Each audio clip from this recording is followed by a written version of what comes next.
You're watching Spotlight, a production of Culture in Maine, York's cultural showcase. I'm Carla Christopher, poet, publisher, and producer. Join me, along with editor, musical guru, and video extraordinaire Jay Schmuck, plus wild outdoorsman and videographer, along with technical extraordinaire Cliff Kern, and all of our friends as we go behind the scenes and get into the underground of what's really going on in the arts and cultural amazing explorations that are happening in South Central Pennsylvania. You'll see everything from art to music to dance to theater, and you'll also get to meet the people who really make it happen, find out how and why, along with some great studio performances, some amazing on-the-street footage.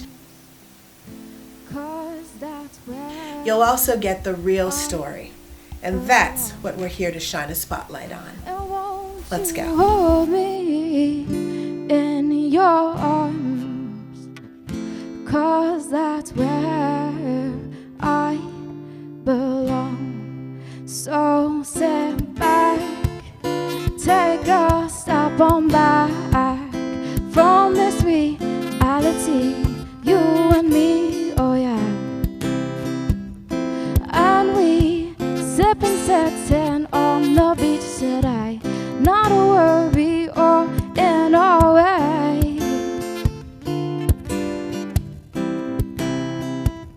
So won't you hold me in your arms, 'cause that's where I belong.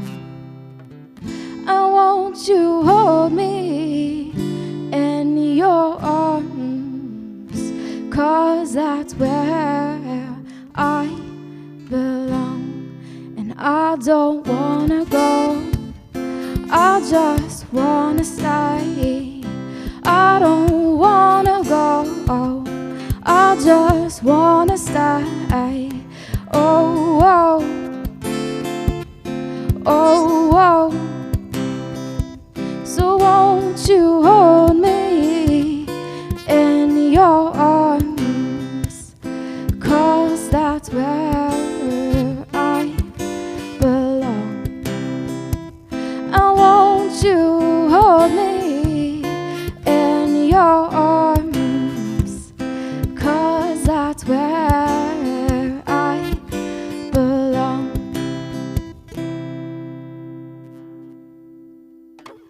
I think I have a different sound, and also, just my songs. I tend to stay more on the positive side, which is something that, I don't know, for me it's important for my music and things like that. Not that I never do sad songs or things like that, but so I think that's definitely something.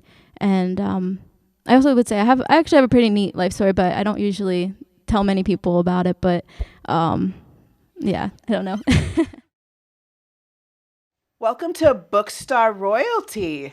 I know, this is fantastic. I've never been part of royalty before. You so are. So to catch the audience up, because I've already been following the story on Facebook and social media and in the newspaper and everything, that you have transitioned from being an author, moved into being an author advocate and a group book and writer collective leader, to now being bookstore coordinator. Yeah. And fearless leader of a new bookstore that has just opened in Ironic, which is an awesome cafe and coffee house and art gallery and gift shop. Love you, Dave and Steve. That's right. They're doing amazing things in Weco, which, for those that are unfamiliar, Weco is west of the Codorus. So that's the neighborhood that's in the downtown area. You see those great on the west pink side. banners with the white letters as you're driving through West York? I love them. So how did we get to the bookstore, first of all, and then we'll have to backtrack. How did this bookstore happen? The bookstore came about. Artist Pamela Bender was wandering through the gallery district and wandered into Ironic and fell in love with it. She says Dave and Steve are the cool guys on the block. They are. They're totally awesome. And she was looking for a place to place her art and be able to make sales in the community so that her husband will let her create more art because the house is getting full. And It happens. Eventually, you have to just figure out something. And David Smith and Steve Billett were just so wonderful. They sat down and talked with her and got to mentioning that they're opening up the second floor of their building. Right. And had space to add more aligned kinds of products. And she said, you know, I'm also a writer. And I wonder, would books be something that you'd be interested in featuring in your shop? I know a lady who knows a bunch of authors. Right. And so Pamela called me, and which thought, well, this is fantastic. And so we went with our other friends, Beth Fowler and eventually Vicki Friedman, and just have a whole crew of happy people excited to have a place to show off local writers. Hi, I'm Demi Stevens, author of Right Away, with illustrations by J.E. Andrews. This is a story about things that just keep getting in the way of whatever your dreams are.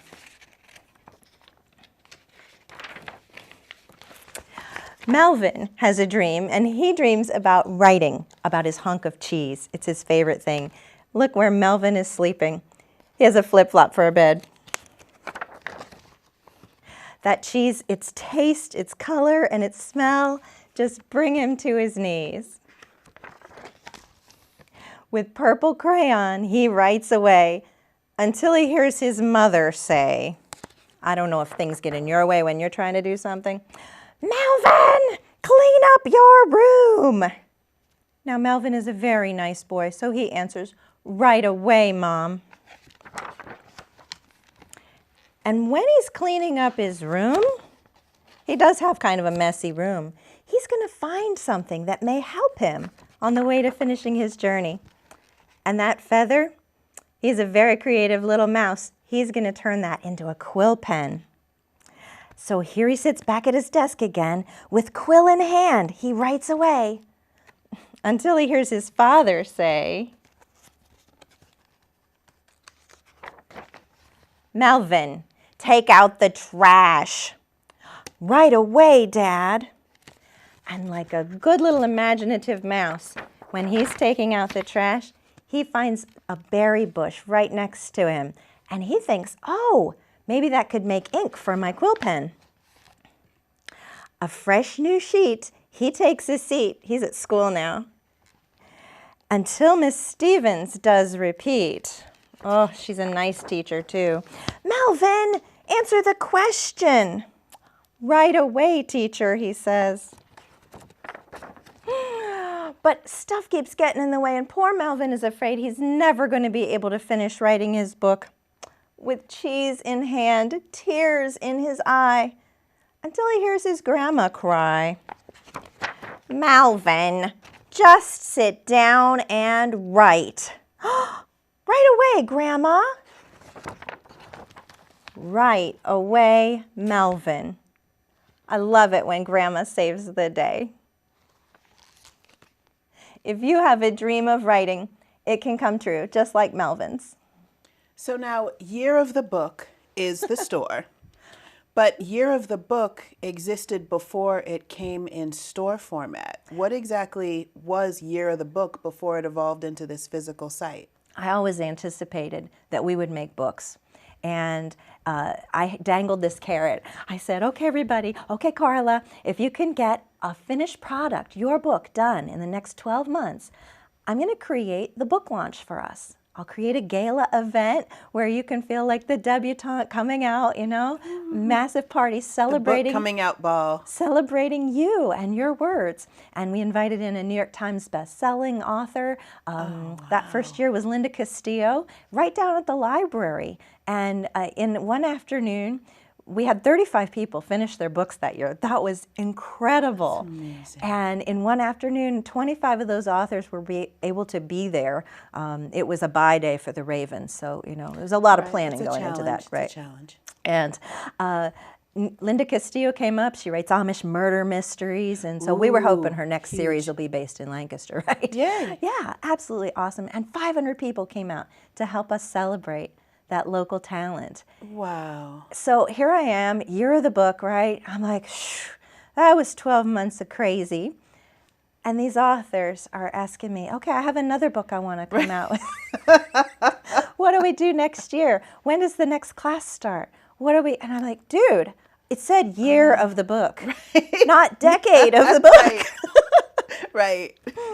So I talked with my husband about this because it was really touching my heart. I loved helping people reach that dream of being published authors. And he's like, if you're feeling it, I don't know, that's pretty scary. Paycheck, no paycheck.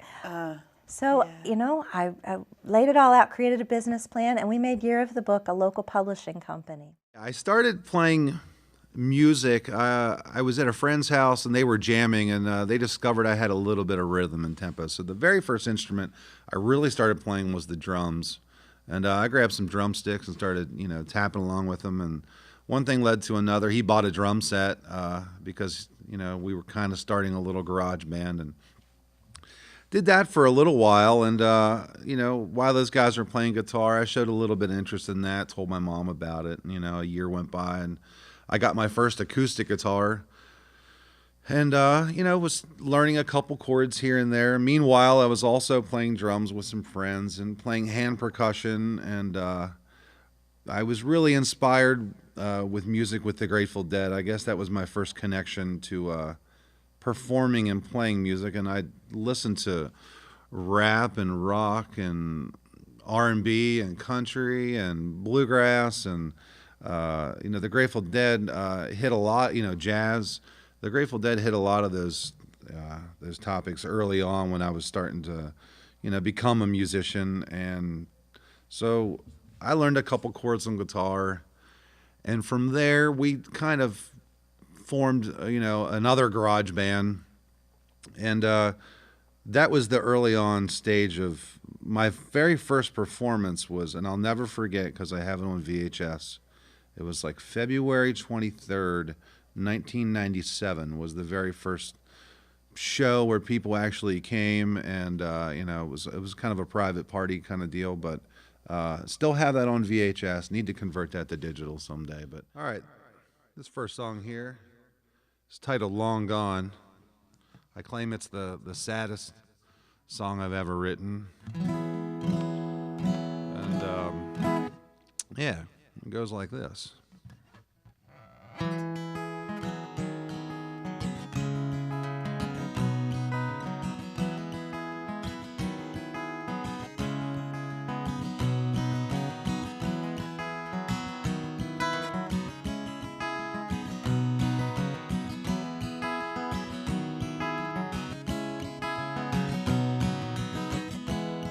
I'm not coming home. Couldn't tell you where that is.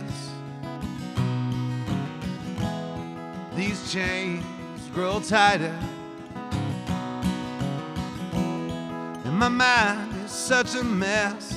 Oh yes.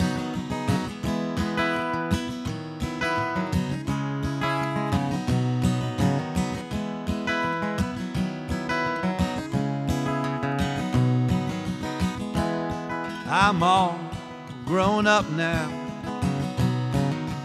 and that's just the way it is. When I wake up from this stress, was that a dream? I must confess.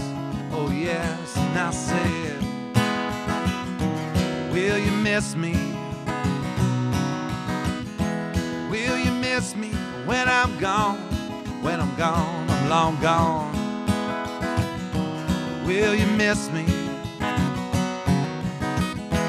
Will you miss me when I'm gone? When I'm gone, I'm long gone. Long gone.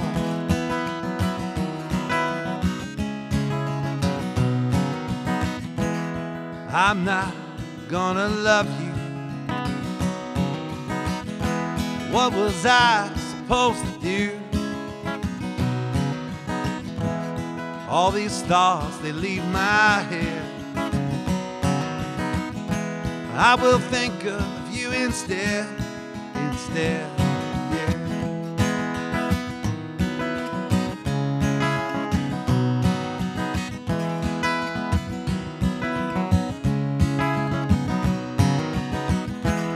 I'm not coming home. I'll just stay here in my head. And if I make it through the day, there'll be one thing that I'll say, and I'll say, and I'll say, will you miss me? Will you miss me when I'm gone? When I'm gone, I'm long gone. Will you miss me? Will you miss me when I'm gone? When I'm gone, I'm long gone. Long gone. Long gone.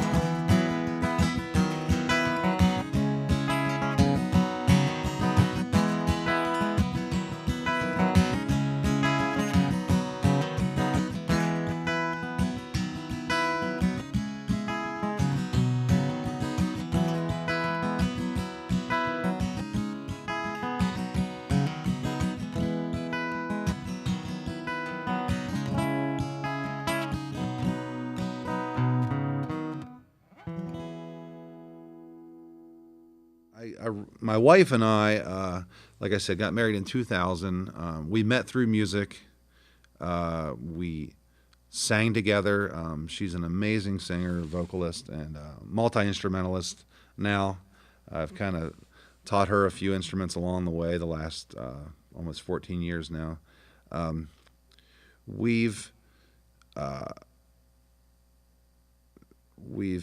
basically got the bluegrass bug, is what some people call it, back in early 2000s. We had a bluegrass band perform at our wedding, and we'd always loved bluegrass, and we always said if we ever got the chance, we would start a bluegrass group. And we did that in 2006.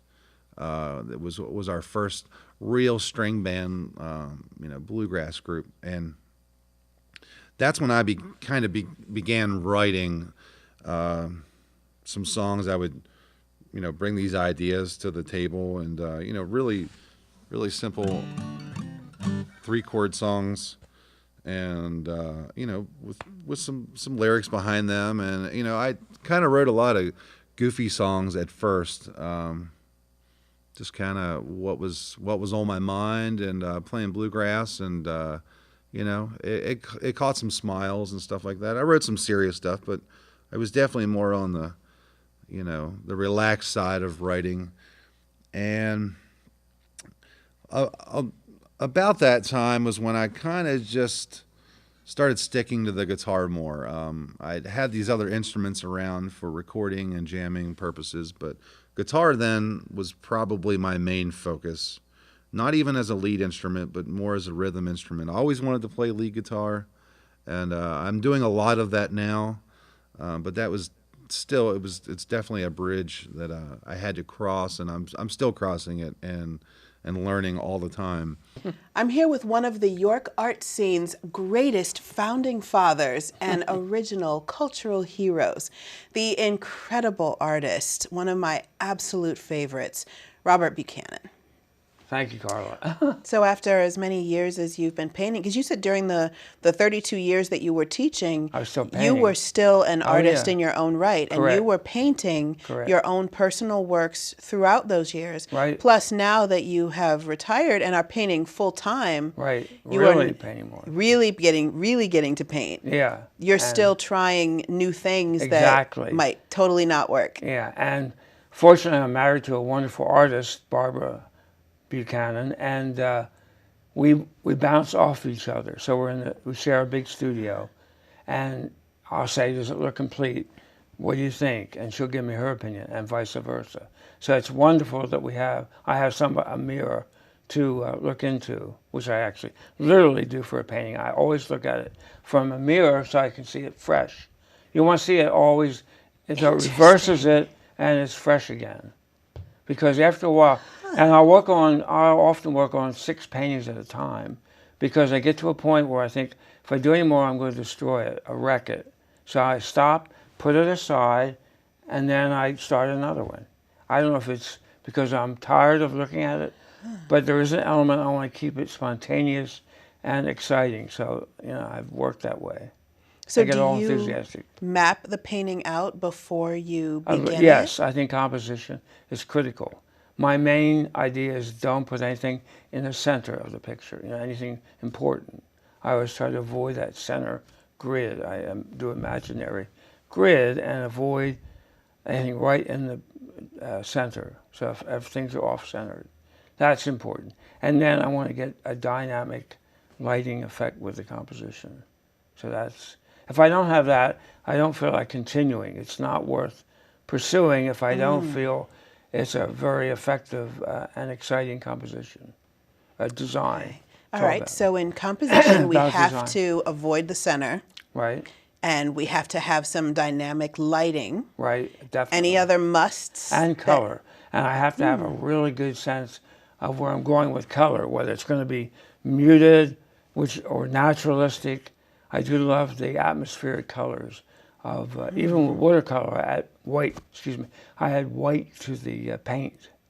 And it gives it a more muted, soft look to it.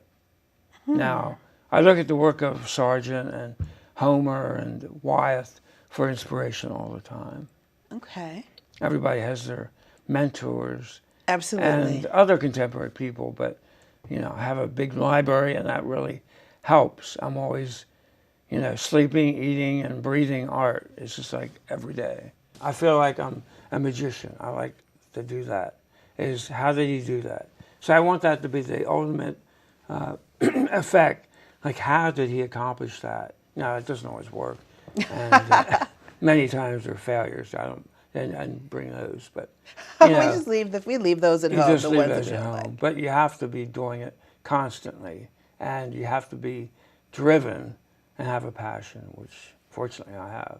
I actually started singing when I was really young, but then kind of switched my focus to sports. And it wasn't until college I had a really good friend who he plays the guitar and sings. And I was like, what? I want to learn the guitar. So I picked it up my sophomore year of college and just started playing, did a couple open mics. And then it really wasn't until after I graduated that I started playing more. So it's only been about a year that I've really been going out and playing shows and open mics and things like that. And it's been really great. So, and this next one I'm going to sing is also an original called Hold On off my EP, which is on iTunes, Google Play, and also on Pandora. So.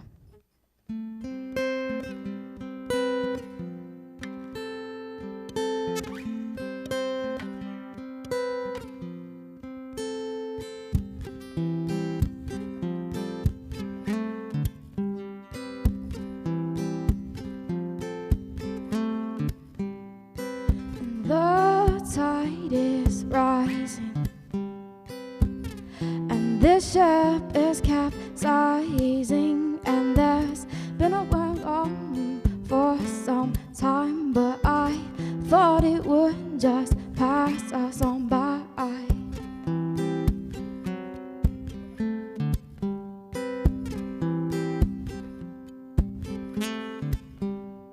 The weatherman said there are better days ahead, but it feels like weeks of rain instead, and I can't seem to remember what you said, and it feels like a dream all inside my head.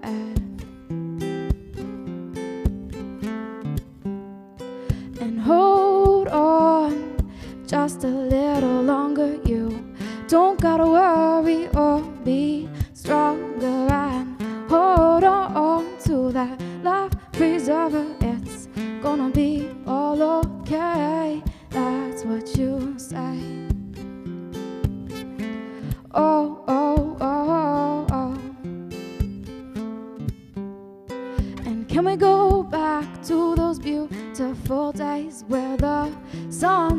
on in the most glorious ways, cascading colors of gold and blue, and everything was great between me and you, me and you. And try as I may, and try as I might, I can't seem to see the end in sight. And I know I got to put in the good fight, 'cause that's only what is right. And hold on just a little longer, you don't gotta worry or be stronger, and hold on to that life preserver. It's gonna be all okay, that's what you say. Oh, oh, oh, oh. The tide is rising, rising. The tide is rising, rising. The tide is rising, rising. And hold on just a little longer, you don't gotta worry or be stronger, and hold on to that life preserver. It's gonna be all okay, that's what you say. Oh, oh, oh, oh. Yeah, I'm actually from Harrisburg, so I've been coming down here to York and playing. And my first experience was at a open mic at Mexitali, and met some really cool musicians. It's been really, the music scene down here is really great. I played at the Back to School Fest in August, and just there's some really great talent out here, and it's a lot of fun. So. I mean, 56 books in 1 year. It's been a great year. How do you manage to put out so many books and still keep the personal attention and the relationship with the authors, and where do they go from there once they put their book out? You know, what happens next for them? It's been an amazing journey. So I love working with people who their options really are going with a very impersonal touch of being, someone with Create Space or Zulon Press or one of the big name self-published vanity press agencies, where you're putting out $5,000, $10,000, $15,000 to see your book in Crazy print. how much they want to charge some of them. It is, and every time you call, you talk with a different customer service rep, and maybe, like one of our authors, maybe you thought that you said a green background and you get the book and it's yellow. Okay, no, that's not what we had in mind. So I love working with people one-on-one. They come to my house, we sit, we have gourmet coffee, we talk over exactly what the book should look like. We talk over the arc of the storyline, if it's fiction. How do we create those strong, compelling lead characters? How do you see the end of that chapter with something that's going to make the person want to turn that page and find out what happens next? So much goes into that, and it's dream making, really. It's turning that first draft, and you should be okay with writing first drafts that are crap. Absolutely. Honest to goodness here, you can't edit the blank page, and it's okay to write junk that first time. Just get it out. Right. My mentor, Ed Dale, says you should have a vomit pass because you're going to feel so much better once you get it out. Right, just purge, just empty it, just empty it. Get all down on the page. So we take it from, how do you get to that first draft? We do writing classes around. I have a magic dining room table. It's amazing. The book just touches it and things happen. Things just fall out onto the paper. It's amazing. And that whole process. So once you get it into print, though, then it's getting the word out about it. It's creating bigger events. So we grew from our first little book gala at Paul Smith Library into York Book Expo this year, where we invited... Which was an awesome event. We had several authors that were featured there come on and promote the event. You're incredible for helping us get the word out about things. And this year we're growing even bigger and better. We're going to feature another York Book Expo that we're building to in October. Glad that's coming back. With New York Times bestseller Maria Snyder coming over to be with us. So psyched. And probably close to 100 local authors featuring, folks you might recognize, like former York City Schools Board President Julie Swope, or Rotary former President Michelle McKnight Baker. People writing amazing books. Buffy Andrews from our local newspaper doing children and young adult titles. Former teachers like Gloria Bostic from Lincoln Charter School, Donna Ferguson, Dr. Chrissy Hart. You may find some other local personalities, professors like Marion Condon and Patricia Colomer from York College and Hack. Just people, you don't know the stories that are in their minds. That's true. The experiences that they've had. One of my new favorite authors is Maria Hillegas. She's writing about canine search and rescue. So if there are folks who follow, let's see, I'm trying to think, the lady who writes Bones, Kathy Reichs, the coroner side of things. This is sort of the before you find the dead bodies, going out search and rescue. It's really cool, and the dogs, you get a really behind the scenes view of what those handlers and their animals are capable of doing and how they can help find missing persons before it's too late. But she weaves some really stunning fiction. You wonder the dark, twisted things that might happen in her characters' lives. I'm wondering, how does your husband turn off the lights at night? So when you wrote a book along with your first group for the very first year of the book, was that the first time that you had written a book of your own? It was. I hadn't even been able to keep up a good journaling habit to that point, because part of the time I'm scared of the thoughts in my own head. But right away, a book about Melvin the Mouse came out of that process of helping other people, because, you show up to next week's meeting, it's sort of like a support group. Hi, I'm Demi, and I haven't written anything this week because stuff got in the way. Melvin faced that problem too. He wanted to write a book, but people kept sidelining him, giving him other tasks to do. And you have something you want to creatively just get out of yourself, and everybody's asking you to do other things. Can you film this segment? Can you show up and talk here? It's been like 3 years since my last book. I know the struggle. The struggle is very real. They want the next book. I just want to read your words some more. Where is it? People keep pushing. That's true. So, and I've noticed a lot of my author friends, particularly the fiction writers who might have longer projects or who really have to create a lot of these characters, this idea of the writing support group seems to be really, really popular. That seems like just a big part of what authors do, and whether that's gathering their friends, gathering through a class, but creating that support network that helps keep you going through the process. And I guess I'd always thought of it as, just having people to bounce ideas off of, but it sounds like the accountability. Yeah, there's definitely a keeping up with the Jones mentality. I know I belong to some writers group that I've come and gone from in the past, where it's just you're sharing your writing with no finish intention of moving a piece to publication.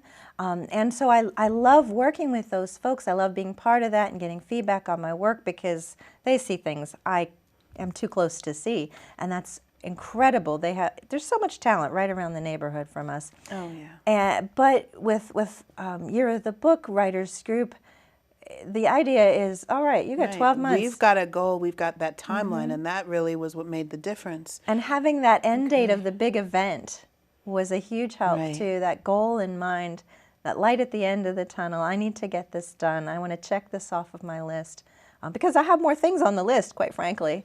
Yeah, for sure. Things you want to do in your life, and What, besides running a bookstore and a mega small press and planning tons of events?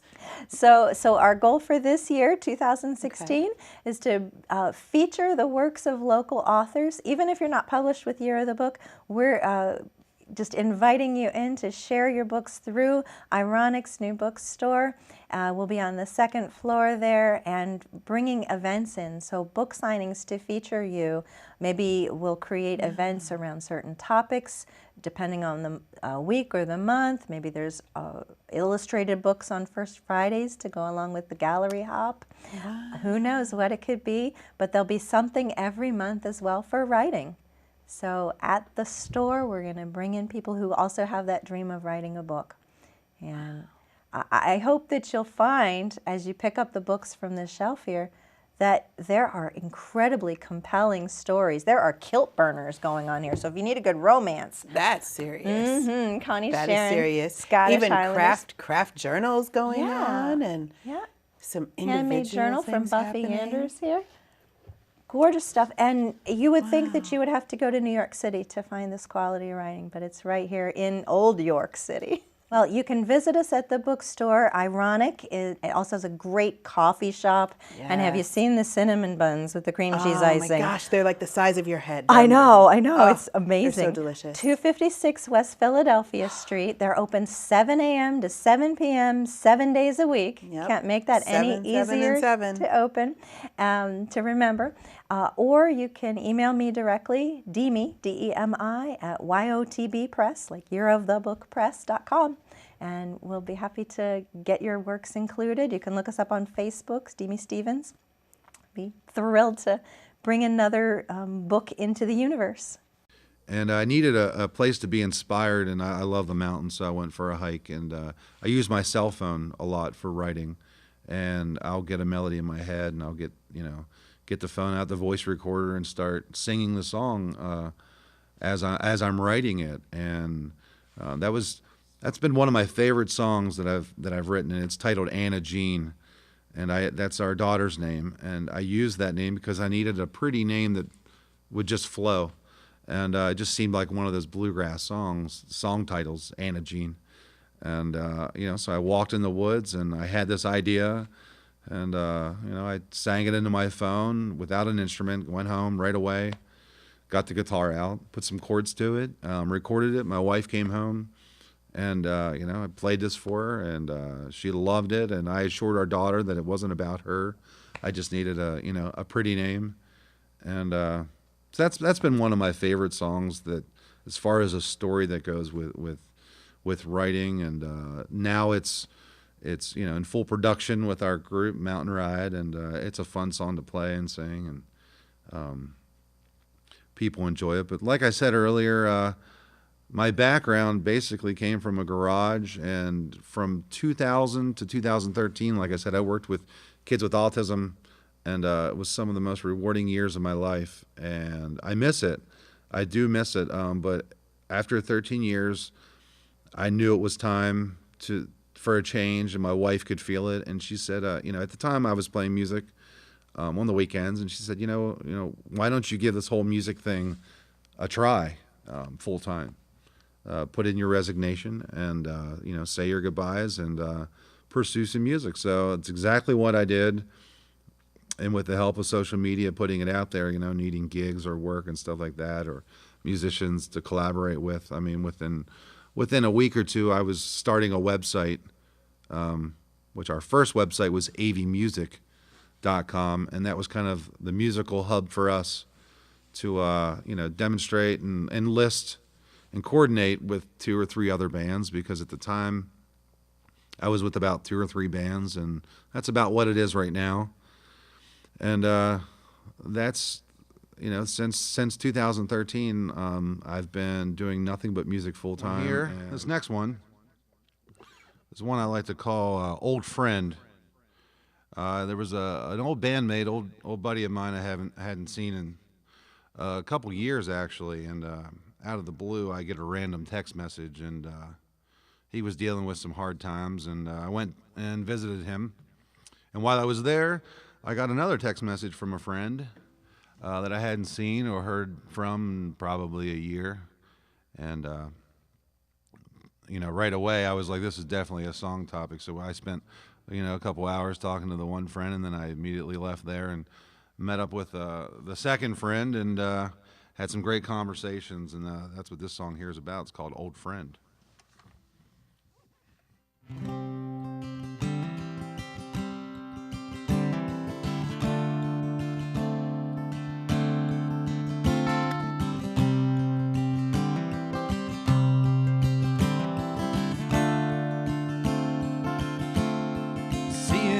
Blind when you're trying to see. Well, it doesn't make sense why she's trying to flee. Well, lost, and soon this will end. It was sure good to see you. Goodbye, my old friend. Nothing can change the past that we had. You gotta get up and go through the good times and bad. Well, I know that you've gone. You gave all you could send. It was sure good to see you. Goodbye, my old friend.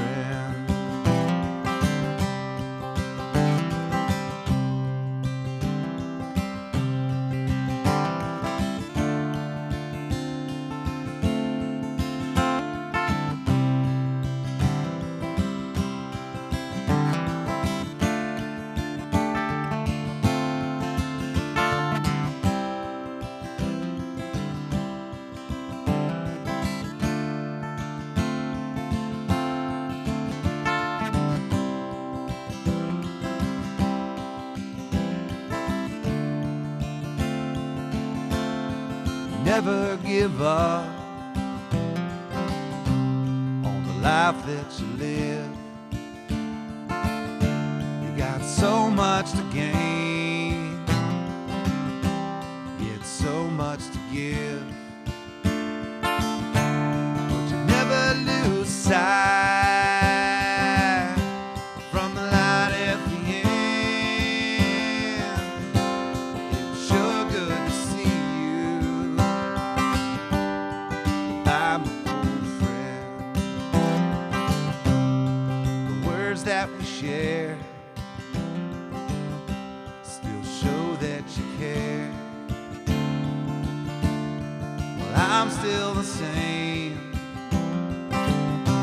just a little less hair. I'm a phone call away, like the crow round the bend. It was sure good to see you. Goodbye, my old friend.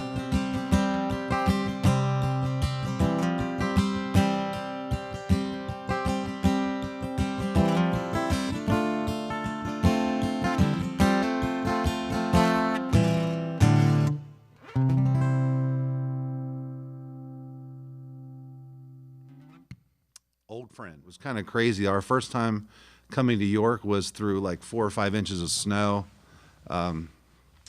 We weren't sure if we were even going to make the show, but we went ahead and made the journey anyways. And that from that show, York has a very special place in our heart as far as our music goes, and the people that we've met and friends and relationships we've created, and very long-lasting friendships, and met some really incredible people.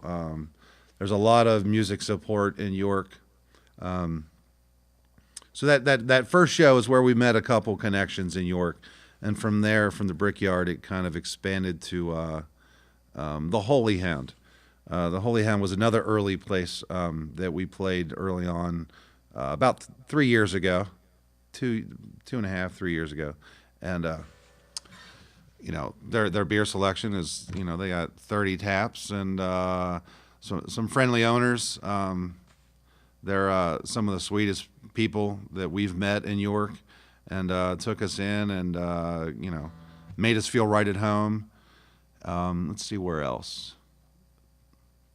Played. I've filled in drums. I also play drums, and I played with a York favorite, Hex Belt.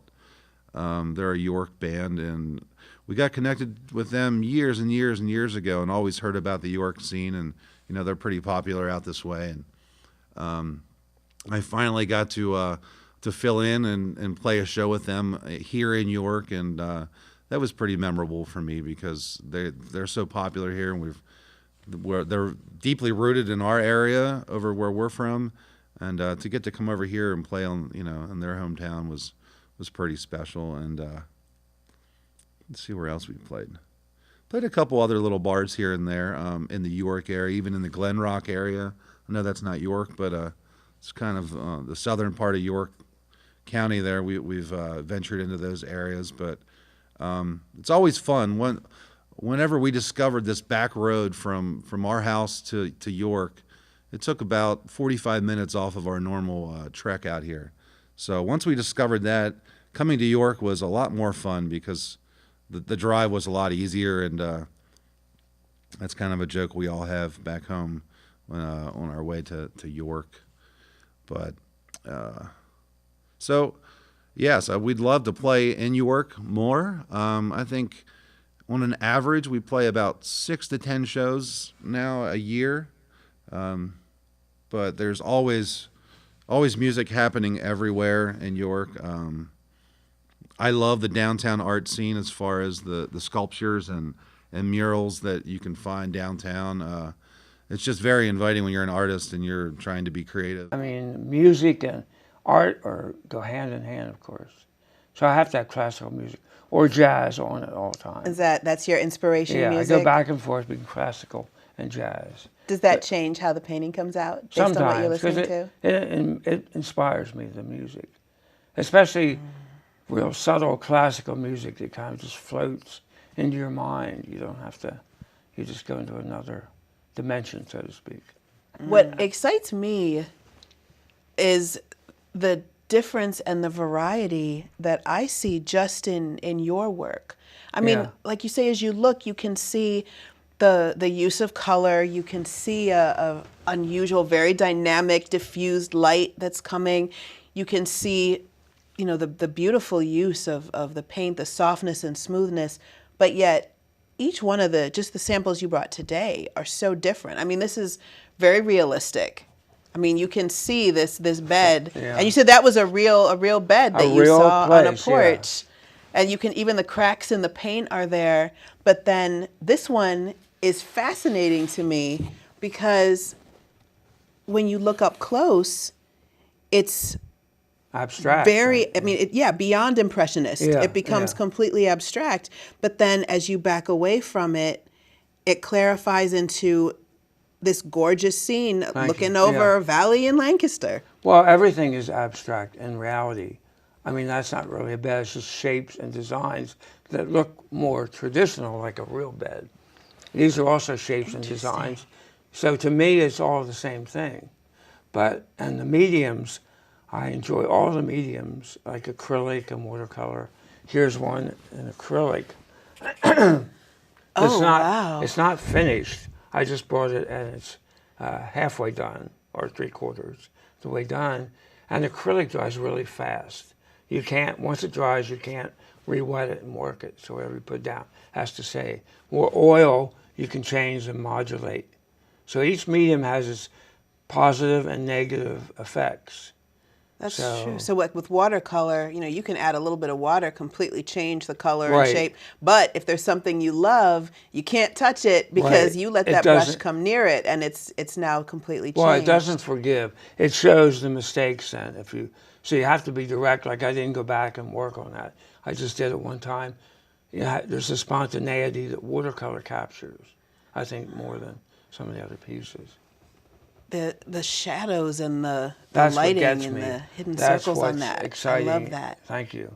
Is light. So everything's about light. And when I go out and take photographs, I'm very conscious of that and try to push that to more dramatic. We have real rich darks and real lights. So do you photograph an area before you paint it? Usually I do, not always. This one's just out of my head. This one's just out of my head, the ocean scene. So I do both, you know. So, and this is upside down. And I think we all have a gift. We all have a passion.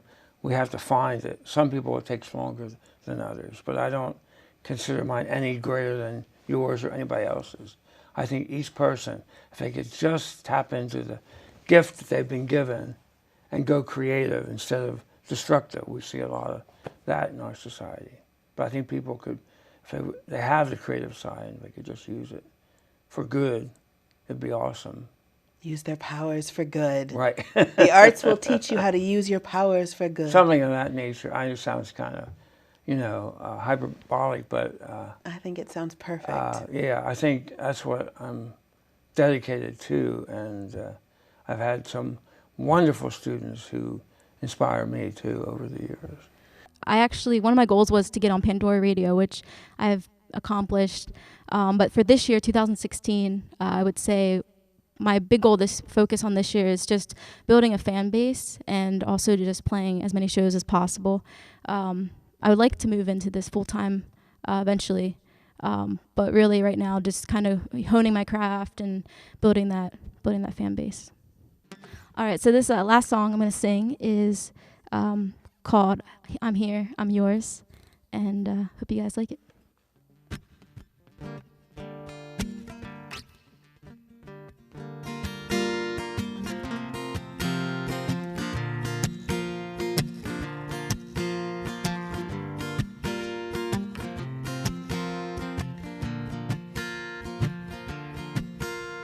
And I wanna fall in love with you every day. Have that kind of love that never fades away. And every moment that passes on by, I will have that look of love in my eyes. And I want you to be my first love and the last one I'm thinking of. As I fall asleep, you're all I see. Everything else is out of sight. I'm here, I'm here, I'm yours, I'm yours. I'm here, I'm here, I'm yours, I'm yours. I'm here, I'm here, I'm yours, I'm yours.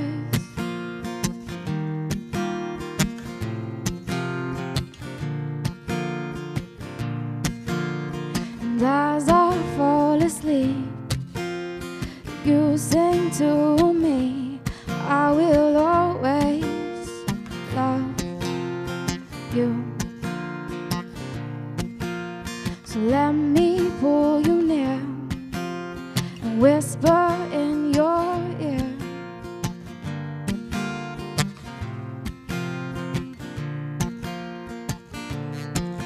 I'm here, I'm here, I'm yours, I'm yours. I'm here, I'm here, I'm yours, I'm yours. I'm here, I'm here, I'm yours, I'm yours.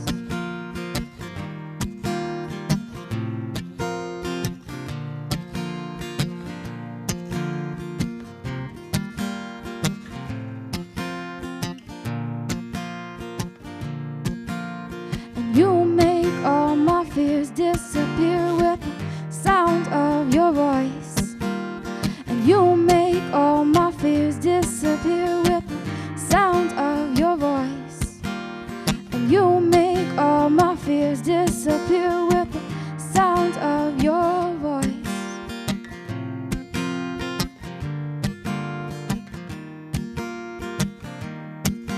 I'm here, I'm here, I'm yours, I'm yours.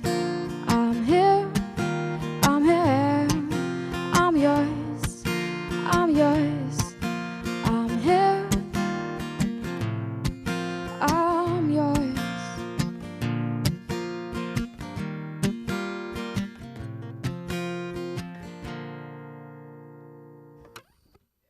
For this first EP in this moment, it was more of like more of a showcase type EP, just with the different songs. But I'm currently in the process of writing a new EP, and that one is going to be a little bit more choosy. Kind of want it to flow more and go with a certain theme. My main focus is Mountain Ride, which is our 5-piece bluegrass group. Every year we do a tour through New England. This year we're expanding that tour. We're going to be doing a northern tour through New England. We've had talks about doing Colorado. We've had a couple dates kind of set on the back burner for that. That's been a dream of mine to play in Colorado, and we'd like to do some southern touring. Currently, I'm playing drums in a new country band, which has been a lot of fun. I'm kind of back to my roots as a drummer, which has just been a ton of fun and very experimental with my songwriting now. It's kind of opened up a few new avenues and ways I'd like to approach songwriting. But mainly is we're preparing to record our second album with Mountain Ride, which will be probably a 12 to 15 song album with all originals. Our first album, which is found on our website at mountainridebluegrass.com, that has 10 originals on there, 9 of which I wrote. This year is going to be a lot bigger for Mountain Ride as far as festival performances go. That's kind of been my goal this year, is to double our festival appearances and our outdoor shows in the spring and summer months, because that's where we thrive and love being outdoors. But we'll definitely be coming back to York. It seems like almost every other month, sometimes twice in a month, at various places. Mudhook, the Holy Hound, the Brickyard. I might be forgetting another one, but anyways, that's we're playing about 4 to 5 shows a week, and so on aveymusic.com you can find out where those various acts that I play with are going to be at. And if you're really into bluegrass and that folk Americana sound, I definitely recommend checking out Mountain Ride. We've turned a lot of people's opinions around about bluegrass, and people tend to say, I never really liked bluegrass until I saw you guys, and we just have a nice big group of fans and friends and family, and Mountain Ride's always a great time. So if you can get out and see us sometime as the full 5-piece group, we'd love to introduce you to a new style of bluegrass and original acoustic music. But acoustic music for us is best. It's the way we like it, and we have a lot of fun with it, and we'd love to see you sometime. It's a song about rain called Broke Down.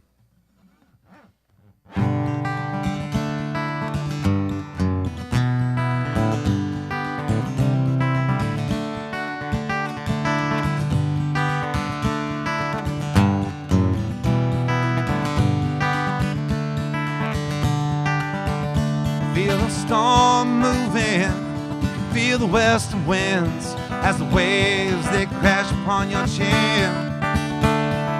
Here I go again, let go of your hand. Just don't let me stand out in the rain.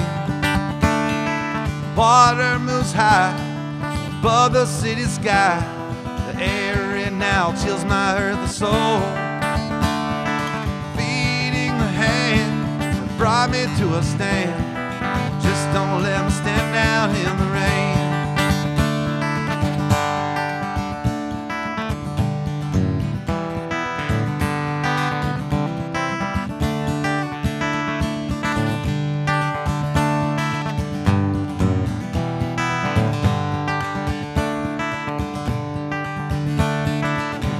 It still blows, blanket on the roads. The calm is sure putting up a fight. Keep your eyes inside, it's gonna be a long, long night. Just don't let me stand out in the rain.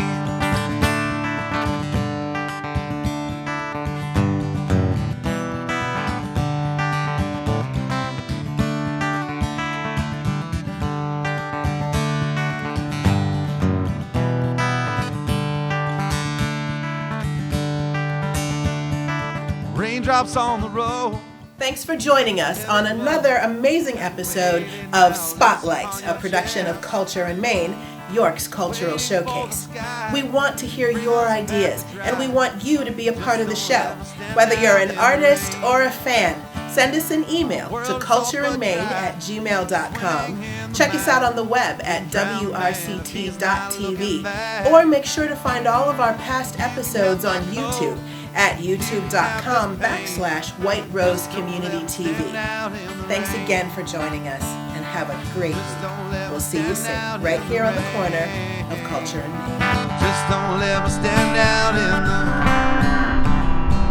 Now you know we're moving.